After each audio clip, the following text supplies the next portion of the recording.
वृषभ राशी. नमस्कार मंडळी, मी ज्योतिष महागुरु डॉक्टर पंकजशास्त्री घेवारे गुरुजी आपल्या सर्वांचं त्र्यंबक राज ज्योतिष या यूट्यूब चॅनलमध्ये मनापासून स्वागत करतो. आज आपण 2025 या वर्षातील डिसेंबर महिन्यामध्ये होणारं ग्रहांचं राशी परिवर्तन आणि या राशी परिवर्तनाचा वृषभ राशीच्या जातकांवरती होणारा परिणाम या विषयाची माहिती पाहणार आहोत. तत्पूर्वी एक महत्त्वाची सूचना, आपण जर आमच्या चॅनलला सबस्क्राईब केलं नसेल तर सबस्क्राईब करा, बेल आयकॉनचं बटन दाबा, व्हिडिओला लाईक करा, शेअर करा आणि कमेंट्स करायला विसरू नका. याचबरोबर आपल्या जीवनामध्ये काही समस्या आहेत, काही अडचणी आहेत ज्याचं निराकरण आपल्याला होत नाही आहे.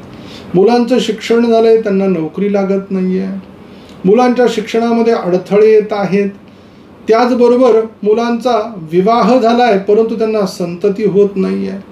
बऱ्याच मुलांच्या पत्रिकेत मंगळ दोषामुळे त्यांचा विवाह होत नाहीये. अगदी स्थळ घरापर्यंत ते पाहुणे नाही म्हणून सांगताय. नेमका प्रॉब्लेम काय, नेमका अडचणी काय आहेत, एवढ्या सगळ्या अडचणी येण्याचं कारण काय. वास्तू घ्यायची आहे, ते सुख माझ्या नशिबात आहे का, असेल तर केव्हा कधी. वाहन घ्यायचंय, परदेशात राहावं की मायदेशी राहावं. याचबरोबर मी आजारानं व्याधीनं पीडेनं ग्रस्त झालोय, डॉक्टरी इलाज करून थकलोय, आध्यात्मिक उपाय केलेत परंतु मला आराम पडत नाही.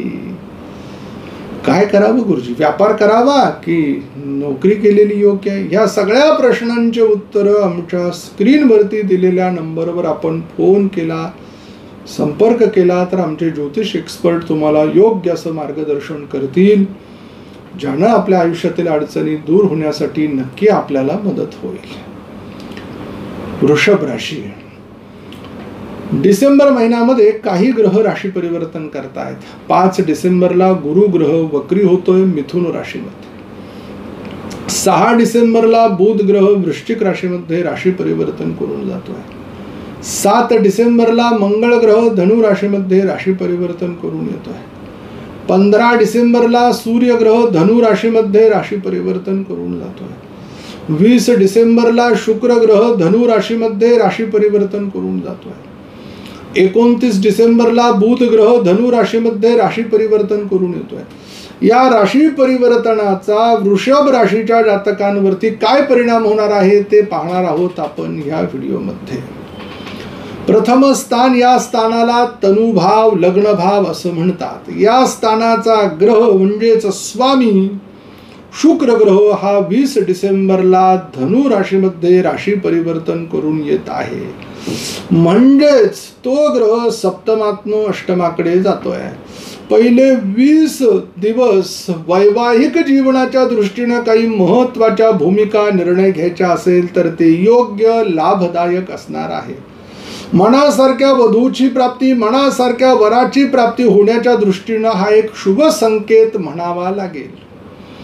त्याचबरोबर भागीदारीच्या व्यवसायामध्ये यशाची एक मोठी सुरुवात सुद्धा या पहिल्या 20 दिवसाच्या कालखंडात तुम्हाला जाणवू शकते. द्वितीय स्थानाला धनस्थान, कुटुंब, नेत्र, वाणीचं स्थान म्हटलं गेलेलं आहे. या स्थानाचा स्वामी बुध ग्रह डिसेंबर महिन्यामध्ये 2 वेळेला राशी परिवर्तन करतोय. पहिलं 6 डिसेंबरला, दुसरं 29 डिसेंबरला. मग 6 डिसेंबरला वृश्चिक राशीमध्ये आल्यानंतर म्हणजे सप्तम स्थानात आल्यानंतर संपूर्ण महिनाभर त्यांचं वास्तव्य हे सप्तम स्थानामध्ये असणार आहे. कुटुंबामधनं जो आर्थिक खर्च आहे, खर्चाची जी विवेचना आहे ती सगळी दूर होते. आपला जोडीदार पती पत्नीपैकी दोघांपैकी एकाला चांगली नोकरी किंवा त्याच्या व्यवसायात तेजीच्या पाऊलखुणा दिसत आहे. आणि या प्रगतीमुळे तुम्ही काहीतरी स्वतःचं अस्तित्व निर्माण करताय, ही गोष्ट तुम्हाला जाणवल्याशिवाय राहणार नाही. उभारी घेण्याच्या दृष्टीनं कालखंड अतिशय उत्तम आहे. तृतीय स्थानाला पराक्रमाचं, शौर्याचं, तेजाचं स्थान म्हटलं. या स्थानामध्ये कर्क राशी विराजमान आहे, कुठलाही ग्रह त्या स्थानामध्ये नाहीये. म्हणून या महिन्यामध्ये जे काही तुम्ही कार्य करत आहात, ज्येष्ठांच्या मार्गदर्शनाने चला, म्हणजे आपण कुठेही फसणार नाही किंवा अडकणार नाही, संकटात आपण येणार नाही. चतुर्थ स्थानाला आपण सुखस्थान म्हटलं गेलेलं आहे. जीवनामध्ये सुख किती मिळतं याचा विचार या स्थानावरती प्रामुख्यानं केला जातो. या स्थानाचा स्वामी सूर्यदेव हा 15 डिसेंबरला राशी परिवर्तन करून धनु राशीमध्ये जातो आहे. म्हणजे 15 डिसेंबर पर्यंत सुखस्थानाचा ग्रह हा सप्तम स्थानामध्ये विराजमान असणार आहे. मातुल घराण्यातील किंवा आईच्या गावाकडील मुलगी किंवा मुलगा आपल्या जीवनात येणं म्हणजे त्याच्याबरोबर विवाह होणं, त्या गावातलं स्थळ येणं, हे संकेत या निमित्तानं आपल्या डोळ्यासमोर दाखवतात. त्याचबरोबर या महिन्यामध्ये वास्तू घेण्याच्या दृष्टीनं पहिले 15 ते 20 दिवस हे उत्तम आहेत, काळजी करण्याचं कारण नाही. त्याचबरोबर वाहन घेऊ शकतात, शेत जमीन घेऊ शकतात, घरामध्ये फर्निचर असेल, नवीन काही खरेदी असेल किंवा अन्यतम काही गोष्टींचा विचार असेल घेण्याचा, घेऊ की नको असा विचार जो सतत मनामध्ये निगेटिव्हिटी जाणत होता तो पॉझिटिव्ह मध्ये रूपांतरित होईल. पंचम स्थानाला संततीचं, इष्टदेवतेच्या कृपेचं, याच बरोबर विद्या अभ्यासाचं स्थान म्हटलं गेलेलं आहे. या स्थानाचा स्वामी बुध ग्रह हा 6 डिसेंबर पासून 29 डिसेंबर पर्यंत वृश्चिक राशीमध्ये विराजमान असणार आहे, म्हणजे सप्तम स्थानात.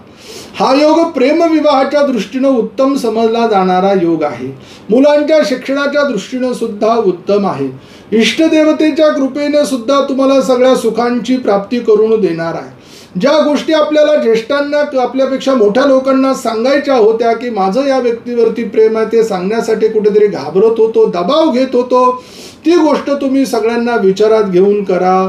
ही गोष्ट नक्की तुम्हाला सगळे होकार देतील आणि हे कार्य तुमचं परिपूर्ण होईल. षष्ठ स्थानामध्ये तुळा राशी विराजमान आहे. या स्थानाचा स्वामी शुक्र ग्रह हा राशी परिवर्तन करतोय 20 डिसेंबरला. 20 डिसेंबरला ते वृश्चिक राशीकडनं धनु राशीमध्ये विराजमान होतील, म्हणजे अष्टमामध्ये 20 तारखेच्या नंतर विपरीत नावाच्या राजयोगामध्ये तुम्हाला दिसतील. मग पहिल्या 20 दिवसांमध्ये आपल्या मातुल मामाच्या मुलीबरोबर विवाह किंवा आपण जिथे काम करतोय त्या ऑफिसच्या ठिकाणी असलेल्या एखाद्या मुलाबरोबर किंवा मुलीबरोबर आपला विवाह निश्चित होतो. म्हणजेच काय, जी मुलगी आहे तिच्या जीवनामध्ये मुलगा येणं आणि जो मुलगा आहे त्याच्या जीवनामध्ये मुलगी येणं, हे संकेत या निमित्तानं मैत्रीतून विवाह हे या निमित्ताने दाखवले जात आहे. व्यापार उद्योगामध्ये भरभराटीच्या दृष्टीनं ज्या वेळेला विपरीत राजयोगातला शुक्र हा 20 तारखेला जाईल, अचानक तुम्हाला तो नोकरीमध्ये मोठं पद देऊन जाईल, जबाबदारी देऊन जाईल आणि तुम्हाला ती पुढे पगारवाढीच्या रूपानं, बढतीच्या रूपानं तुम्हाला पाहायला मिळेल. सप्तम स्थानाला वैवाहिक सुखाचं स्थान म्हटलं गेलेलं आहे, याला जाया भाव म्हटलं गेलेलं आहे. या स्थानाचा स्वामी मंगळ ग्रह हा 7 डिसेंबर पर्यंत इथे पत्रिकेत स्वराशीचा म्हणजे स्वतःच्या राशीत रुचक नावाच्या पंचमहापुरुष योगापर्यंत म्हणजेच योगासारखे योगच ते फल देणार आहे. 7 दिवस तरी डिसेंबर महिन्यात तुम्हाला अनुभवायला देईल. पत्नीच्या स्वभावामध्ये रागीटपणा, पतीच्या स्वभावामध्ये रागीटपणा, कारण की मंगळ ग्रहाला प्रतिउत्तर केल्याशिवाय जमत नाही. वैवाहिक सुखाच्या दृष्टीनं सप्तमातला मंगळ त्रासदायक आहे, अडचणी देणार आहे. बऱ्याच वेळेला काही वैधव्य होण्याच्या गोष्टी सुद्धा जाणवतात. म्हणून थोडंसं गोचरीने या मंगळ ग्रहाचं राशी परिवर्तन झाल्यानंतर आधी वधूवरांचा पाहण्याचा कार्यक्रम घेऊन नंतर पुढच्या महिन्यात विवाह निश्चित केलेला उत्तम असेल. आणि करायचंच असेल तर 7 डिसेंबरच्या नंतरही तुम्ही करू शकाल. भागीदारीच्या दृष्टीनं काही व्यापार उद्योगाचे काही संकेत शुभ खुणा पाऊल खुणा दाखवत असेल तर 7 डिसेंबर पर्यंत उत्तम आहे.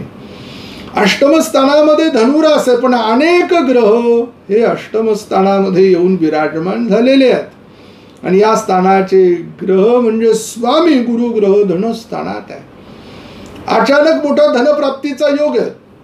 शेअर मार्केटमध्ये आहे, विमा काढला असेल त्याचा, लॉटरीच्या तिकिटामध्ये यश, त्याचबरोबर काही वडिलोपार्जित संपत्तीचे वाद विवाद, भांडणं, कोर्ट केस कचेरी चालू असेल त्यामध्ये यश आहे. कर्तृत्वाची सापेक्षता तुमची बाकी मोठी आहे, यशाकडे तुम्हाला ती नेणारी आहे. भाग्यस्थानामध्ये मकर रास आहे. स्वामी शनी ग्रह हा लाभ्यस्थानामध्ये गेलेला आहे. भाग्याला लाभाची जोड मिळणं म्हणजेच काय तर आपल्यावरती आपल्या गुरुकृपेचं छत्र किती मोठं आहे आणि त्या छत्राचा खऱ्या अर्थानं आपल्याला उपयोग कसा होतो हे या महिन्यामध्ये अनुभवायला मिळेल. फक्त आपण आपल्या ज्येष्ठांच्या शब्दाची अवहेलना न करता पुढे चालावं ही गोष्ट लक्षात ठेवा. दशम स्थानाला कर्मस्थान म्हटलं. या स्थानाचाही स्वामी शनीच ग्रह आहे आणि तो लाभामध्ये आहे. उपचय स्थान 3, 6, 10 आणि 11. 11वं स्थान हे सुद्धा खूप छान लाभतं शनी महाराजांना आणि चांगले फळ दशमातले इथे अनुभवायला मिळणार आहे. जे म्हणून काम कराल भले ते थेंबे थेंबे तळे साचे, हळूहळू का होईना केलेल्या कामाची खऱ्या अर्थानं पावती तुम्हाला मिळेल. राजकीय क्षेत्र, एखाद्या संघटनेचं अध्यक्षपद किंवा तुम्ही एखाद्या ठिकाणी काम करताय, तिथे तुमचं काम कर्तृत्व बघून मोठी जबाबदारी मिळण्याचा योग या निमित्तानं आलेला आहे. एकादश स्थानात मीन रास आहे. त्याचा स्वामी गुरु ग्रह हा धनस्थानामध्ये गेलेला आहे. म्हणून मिळालेल्या लाभाचा धनामध्ये रूपांतरित होण्याचा योग. सिक्युरिटी, काहीतरी सोनं खरेदी करणे किंवा कुठेतरी बँकेमध्ये FD करून ठेवणे किंवा शेत जमीन घेणे, अशा ठिकाणी तुम्ही पैसे गुंतवलेले उत्तम राहणार आहेत. व्ययस्थानाला मोक्षस्थान म्हटलंय, खर्चाचं स्थान म्हटलंय. त्या स्थानाचा स्वामी मंगळ ग्रह हा 7 डिसेंबरला अष्टम स्थानामध्ये म्हणजेच धनु राशीत आल्या कारणानं खर्चाचं प्रमाण वाढवून जाईल. गाडी वाहन जपून तर चालवाच. खर्च पैसे कोणाला उसने देत असताना विचार करून द्या. दिलेले पैसे परत मिळण्याचा योग नाही. वृषभ राशीच्या जातकांसाठी शुभ अंक 1 आहे. शुभ रंग तुमच्यासाठी गुलाबी आहे. कुठल्या दिवशी चांगले काम करावे? 3 तारीख, 4 तारीख, 5 तारीख, 14 तारीख, 15 तारीख आणि 16 तारीख आहे. अशुभ दिवस कोणते ज्या दिवशी आपल्याला चांगले कामं नाही करायचे? 7 तारीख आहे, 8 तारीख आहे, 9 तारीख, 10 तारीख आणि 11 तारीख आहे. आपल्याला एक मंत्र देतो, त्या मंत्रांचं आपण पठन करा. त्यानं पत्रिकेतील अशुभत्व कमी होईल, शुभत्व वाढेल. मंत्र आहे ओम प्राणवाहिन्यै नमः. लवकर भेटू पुढील व्हिडिओमध्ये. तोपर्यंत सर्व प्रेक्षकांना नमस्कार.